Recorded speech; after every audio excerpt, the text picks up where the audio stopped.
Hello friends, welcome to my channel. তো আমি আজকে বাপের বাড়ি থেকে আমার শ্বশুরবাড়িতে চলে এসেছি।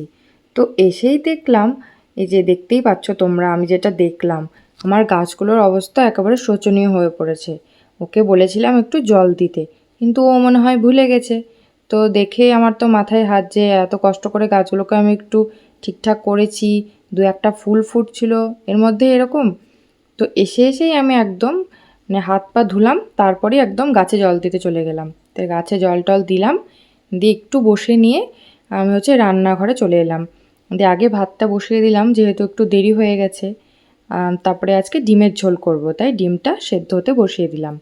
আর এখানে একটু নুন দিয়ে নিচ্ছিলাম, কারণ সেদ্ধ হওয়ার সময় একটু নুন দিয়ে নিলে ডিমটা ফাটবে না। তো আমি এই ছোট্ট প্রেশার কুকারে 4টে সিটি দিয়ে নিই, কারণ 4টে সিটিতেই দেখেছি ডিমটা ভালো মতো সেদ্ধ হয়ে যায়। তার একটা বেশি বা কম দিলে ডিমটা একটু কেমন ভেঙে যায় বা ফেটে বেরিয়ে চলে আসে। তো ওই জন্য আমি একদম 4টে সিটি দিই। তো তারপরে দেখতে পেলে ডিমটাকে ভালোভাবে নুন হলুদ দিয়ে ভেজে নিলাম। আর মিক্সিতে পেঁয়াজ, আদা, রসুন, লঙ্কা, টমেটো সব একসঙ্গে পেস্ট করে নিয়েছি। দিয়ে সেই পেস্টটা দিয়ে দিলাম এখানটাতে। তার আগে এখানে জিরে, শুকনো লঙ্কা, দারচিনি ফোড়ন দিয়েছিলাম। তো তোমরা এভাবে রান্না করে দেখবে, খুব ভালো লাগে খেতে। এই একইভাবে মাছের ঝোলও রান্না করে দেখবে, দারুণ লাগে। আর তাছাড়া যে মশলাগুলো দেয়, জিরে, ধনে, লঙ্কা গুঁড়ো, ওগুলো তো দেবেই। তো তারপরে আজকে ভাবলাম যে পটল ছিল ঘরে, তো আলু পটলের তরকারি বানানো যাক।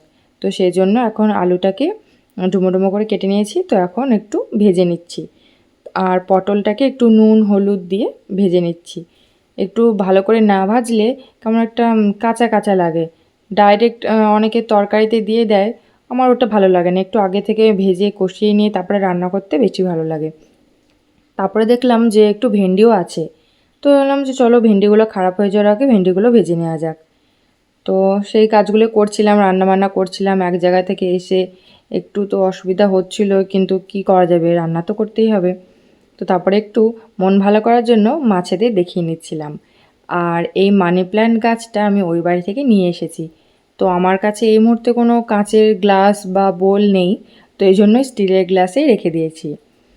তো দেখতে পাচ্ছ এই মাছগুলো কালকের ভিডিওতে তোমরা আবার দেখতে পাবে যে এই মাছগুলো আবার ওই অ্যাকোরিয়ামে আনা হয়েছে, আর ওই অ্যাকোরিয়ামের মাছটা এই অ্যাকোরিয়ামে আনা হয়েছে। মানে ও এটা করলো, বলছে যে এটা নাকি ভালো হবে, অসুবিধা হচ্ছে নাহলে অতগুলো মাছ ওই ছোটো অ্যাকোরিয়ামটাতে। তো দেখতে পাবে তোমরা ওটা পরের দিন।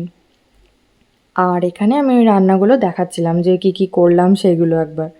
তো তারপরে গ্যাস ট্যাস ভালো করে মুছে নিয়েছি, বাসন সব মেজে ফেলেছি।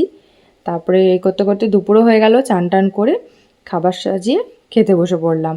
তো খাওয়ার পরে একটু দেখলাম আপেল রয়েছে, আপেলটা কেমন লাল লাল হয়ে গেছিলো, তো সেটাই কেটে খেয়ে নিলাম। তো তারপরে একটু বসে নিলাম, একটু গল্প করছিলাম, একটু টিভি দেখছিলাম। তো তারপরে দেখছি আকাশে কেমন মেঘ করে এলো। তো বারান্দায় গিয়ে দেখলাম যে হ্যাঁ সত্যিই তো, জানলা দিয়ে দেখলাম তখন। তো ভাবলাম যে যাই বারান্দায় গিয়ে দেখে আসি, ভালো মতো বোঝা যাবে। দেখলাম ভালোই মেঘ করেছে, এক্ষুনি মনে হয় বৃষ্টি নামবে। তো যেমন বলা তেমন কাজ, একটু পরেই দেখছি একদম ঝমঝমঝম করে বৃষ্টি চলে এলো। তবে সেটা বেশিক্ষণ থাকেনি, খানিকক্ষণের জন্য।